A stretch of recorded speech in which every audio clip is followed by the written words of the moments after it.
Bienvenue sur notre chaîne Histoire sacrée. Aujourd'hui, nous allons méditer sur la parole de Dieu du 16e dimanche du temps ordinaire de l'année liturgique B. Les lectures d'aujourd'hui nous parlent de Dieu avec l'image du troupeau et de son berger, le Seigneur. Un Messie y est annoncé sous le nom de germe juste. Le psaume 22 nous parle du bon berger. Suivons l'évangile de saint Marc au chapitre 6 du 30e au 34e verset, qui reprend l'image du berger rassembleur qui est Jésus lui-même. Malgré la méfiance qui règne entre les individus, nous devons manifester un geste de paix sincère et priant qui vient du fond de nos cœurs. Les apôtres se réunissent auprès de Jésus et lui rapportent tout qu'ils ont fait et enseigné. Il leur dit: Venez à l'écart dans un endroit désert et reposez-vous un peu. De fait, les arrivants et les partants étaient si nombreux qu'on n'avait même pas le temps de manger. Ils partirent donc dans la barque pour un endroit désert à l'écart. Les gens le virent s'éloigner et beaucoup le reconnurent. Alors, à pied, de toutes les villes, ils coururent là-bas et arrivèrent avant eux. En débarquant, Jésus vit une grande foule. Il fut saisi de pitié envers eux, parce qu'ils étaient comme des bergers sans brebis. Alors, il s'est mis à les instruire longuement. Acclamons la parole de Dieu. Paul, nous découvrons dans cet évangile qu'une journée de repos en famille avec Jésus est bien une grâce à ne pas manquer. Oui, Jeanne, Jésus le premier s'est réservé des moments de repos et de gratuité pour la prière. Et il semble bien qu'il ait voulu en inculquer l'habitude aux disciples. Il veut que nous puissions faire de même pendant cette période de vacances.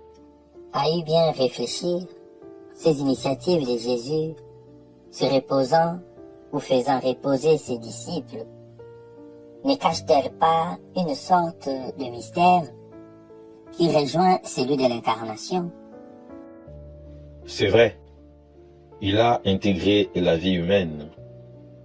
Nous voyons bien que Jésus a été entouré, serré, harcelé, du matin au soir.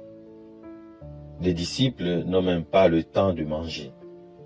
Pour faire face à toutes les visites, les gens, les pauvres, les malades sont là, qui se pressent et qui attendent. Et à ce moment, Jésus s'en va, emmenant sa petite troupe avec lui. Donc nous comprenons que Jésus accepte les contraintes de la prudence élémentaire.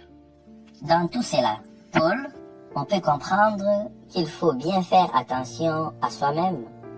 Ou faut-il foncer à tout prix, même les yeux fermés? Jeanne, nous devons apprendre à écouter notre corps, donner le temps nécessaire pour récupérer. Nous sommes trop absorbés par le travail et par les autres à tel point où nous ne pouvons plus nous recueillir. Rester seul à seul avec Jésus, ce n'est pas seulement l'aspect spirituel qui souffre de ces comportements, mais aussi le physique, la santé. Se reposer, aller à l'écart, fait partie de l'hygiène spirituelle et physique. Paul, que direz-vous de ceux qui refusent carrément de se reposer au nom d'un certain travail? Jeanne, le refus de se reposer peut cacher beaucoup de choses aussi. Peut-être qu'on ne veut pas laisser certains avantages, dans la plupart des cas, des avantages frauduleux. J'ai rencontré des personnes qui ne prennent jamais de vacances sous prétexte du travail, mais au fond, loin de là, et on finit par payer cash, car la santé n'a pas de prix.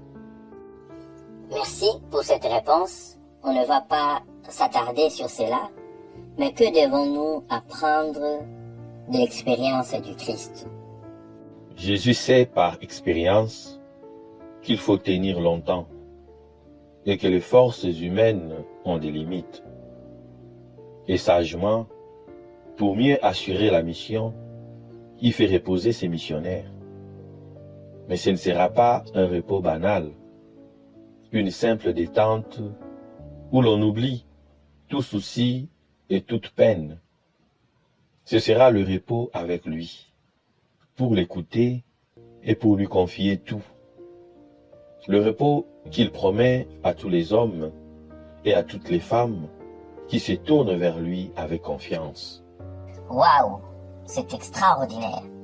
C'est pourquoi il dit, « Venez à moi, vous tous qui peinez, sous le poids du fardeau, et moi je vous donnerai le repos, car je suis doux et humble de cœur. » Dans Matthieu 11, verset 28 et la suite. Le Seigneur a sa pédagogie pour aider les hommes. Nous, ses disciples, nous devons nous mettre à son école.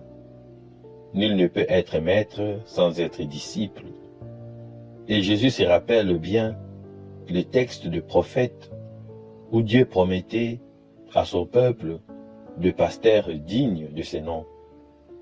Je rassemblerai moi-même le reste de mes brebis. Je les ramènerai dans leur enclos. Je susciterai sur elles des pasteurs qui les feront paître. Elles n'auront plus ni crainte ni terreur, et aucune ne sera perdue. Alors, Paul, quel lien pouvons-nous faire entre le repos et la sainteté? Jeanne, nous le savons, Jésus est le bon berger fidèle. Il ne fait pas de différence entre les brebis. Nous sommes tous invités à l'universalité du salut. Le repos doit nous conduire à la perfection et à la sainteté. Le Christ est la fondation de la paix. Aujourd'hui, l'Église nous invite à entrer dans la prière de Paul. Nous sommes membres de la communauté chrétienne faite de nombreuses diversités. Voilà pourquoi nous devons pas seulement nous reposer, mais nous accepter tels que nous sommes. Que doit être alors notre prière en ces jours? À l'instar du Christ, nous devons être saisis de compassion devant la souffrance de nos frères et de nos sœurs. En débarquant, Jésus vit une grande foule. Il fut saisi de compassion envers eux, parce qu'ils étaient comme des brebis sans berger. Alors, il s'est mis à les enseigner longuement. Que le Christ puisse nous permettre d'écouter notre corps, de nous reposer et d'avoir la disponibilité d'être au service de nos frères et sœurs. Amen. Commentez, likez et abonnez-vous sur notre chaîne Histoire Sacrée. Tout homme est une histoire sacrée, l'homme est à l'image de Dieu.